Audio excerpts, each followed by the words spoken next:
मिला टाइम्स में खुशामदीद। एक बहुत बड़ी खबर है और इस खबर को देश की मीडिया ने जिस तरह छुपा दिया, नज़रअंदाज कर दिया, वो बेहद ही शर्मनाक है। और इस खबर को छुपाने की, इस खबर को नज़रअंदाज करने की वजह सिर्फ इतनी है कि इन तीनों मुजरिमों का ताल्लुक बीजेपी से है। 2 महीना पहले IIT बेचू में एक छात्रा के साथ, एक लड़की के साथ 3-4 लड़कों ने मिलकर गैंगरेप किया था, उसके साथ छेड़खानी की थी।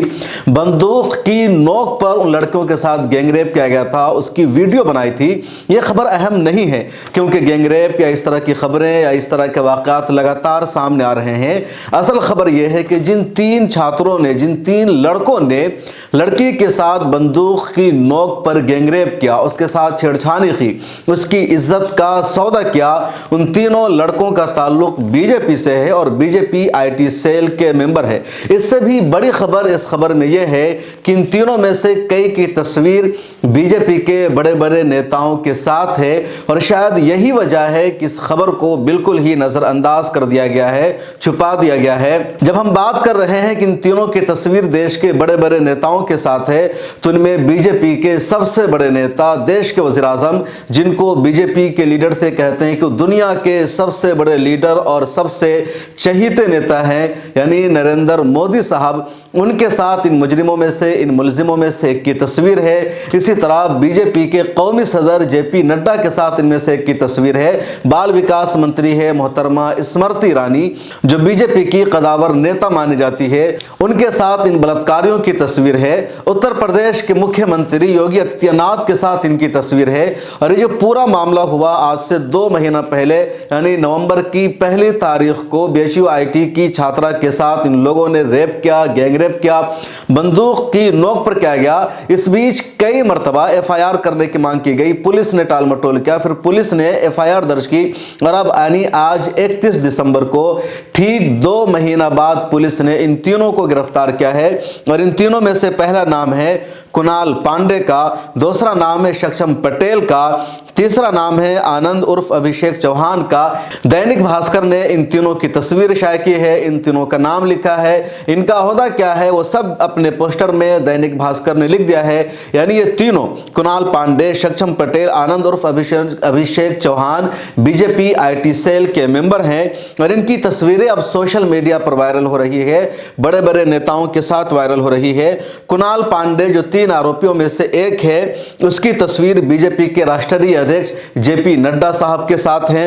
सक्षम पटेल, जिसकी तस्वीर कई नेताओं के साथ है, देश के वज़ीर आज़म नरेंद्र मोदी के साथ सक्षम पटेल की तस्वीर है। उत्तर प्रदेश के मुख्यमंत्री योगी आदित्यनाथ के साथ सक्षम पटेल की तस्वीर है। बाल विकास मंत्री मोहतरमा स्मृति ईरानी साहिबा के साथ सक्षम पटेल की तस्वीर है। और भी कई नेताओं के साथ तस्वीर पाई गई है, लेकिन ये बड़े बड़े नेता हैं जिनके साथ बीजेपी IT सेल के इन दोनों तीनों की तस्वीर है। ये सब बलात्कार के आरोपी है। बंदूक की नोक पर इन सब ने BHU IIT की एक छात्रा के साथ रेप किया, गैंगरेप किया, वीडियो बनाई और अब आकर पुलिस ने इन तीनों को गिरफ्तार किया है। और मीडिया ने इस खबर को बिल्कुल ही छुपा दिया है। इस पर कोई डिबेट नहीं हो रही है, इस पर कोई बहस नहीं हो रही है, इस पर कहीं चर्चा नहीं हो रही है और इन तीनों की तस्वीर भी कहीं नहीं लगाई जा रही है। देश के वज़ीर आज़म, UP के मुख्यमंत्री के साथ इनकी तस्वीरें हैं, उन तस्वीरों को भी TV चैनलों पर, देश के बड़े अखबारात में नहीं दिखाया जा रहा है। और नहीं दिखाने की वजह सिर्फ इतनी है कि इन तीनों का ताल्लुक बीजेपी से है। स्वाति नाम की एक यूजर ने ट्वीट करके जानकारी दी कि इनके ट्विटर अकाउंट को डिलीट कर दिया गया है। अब सवाल यह है कि इनके ट्विटर अकाउंट को किसने डिलीट किया, किसने इनके अकाउंट के एक्सेस को खत्म किया है, जबकि पुलिस की गिरफ्त में है। इसका मतलब साफ है कि बीजेपी IT सेल के जो ट्विटर अकाउंट्स होते हैं उसको पूरा ग्रुप हैंडल करता है, कोई एक अकेले हैंडल नहीं करता। और शायद यही वजह है कि इन तीनों के अकाउंट तक अब एक्सेस को बंद कर दिया गया है और इनके ट्विटर अकाउंट की जो तस्वीरें थी वो सामने नहीं आ रही है। इसके बावजूद उन तस्वीरों को लोगों ने सेव कर लिया और अब सोशल मीडिया पर ये तस्वीरें वायरल हो रही है। जरा सोचिए कि वाकई एक बड़ी खबर है, एक बड़ा मामला है कि जिसकी तस्वीर देश के वज़ीर-ए-आज़म के साथ, बीजेपी के राष्ट्रीय अध्यक्ष के साथ, यूपी के मुख्यमंत्री के साथ है, स्मृति ईरानी के साथ है। वो बंदूक की नोक पर एक महिला का रेप करता है, गैंग रेप करता है, और उत्तर प्रदेश की पुलिस को, वाराणसी की पुलिस को 2 महीना लग जाता है इन आरोपियों को गिरफ्तार करने में। और इतना बड़ा मामला हो जाने के बावजूद देश की मीडिया में, नेशनल मीडिया में, बड़े बड़े चैनलों पर कोई शो नहीं, कोई प्राइम टाइम नहीं, कोई डिबेट नहीं, कोई हल्ला बोल नहीं, कोई दस्तक नहीं। आखिर क्यों? आखिर आप इस बारे में क्यों सोचते हैं? क्यों इतनी चुप्पी साधी गई है? और कैसे रेप का सिलसिला रुक सकता है? कमेंट सेक्शन में जरूर लिखिएगा अपनी राय।